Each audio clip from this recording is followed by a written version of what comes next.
আনন্দবিডিতে সবাইকে স্বাগতম। কি খাচ্ছেন, খাবার নাকি বিষ? রাজধানী ঢাকা সহ সারা দেশে বেশিরভাগ দোকানেই বিক্রি হয় বেকারির পণ্য, কিন্তু ভেবে দেখেছেন কখনো কিভাবে তৈরি হচ্ছে এসব খাদ্য সামগ্রী? অনুসন্ধানে বেরিয়ে আসে নরসিংদী হাজীপুরের কয়েকটি বেকারির ভয়াবহ চিত্র।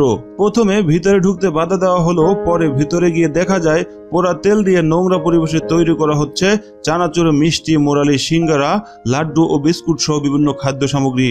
বড় কড়াইয়ে চলে চানাচুর, মোরালি, মিষ্টি সহ বিভিন্ন খাদ্যদ্রব্য তৈরির কাজ। কর্মরত শ্রমিকদের সারা শরীর থেকে ঝরে পড়ে ঘাম, আর এসব ঘামের সাথে আটা মিশ্রিত করেই তৈরি করা হচ্ছে চানাচুর, মোরালি, মিষ্টি ও সিঙ্গারা সহ বিভিন্ন খাদ্যদ্রব্য।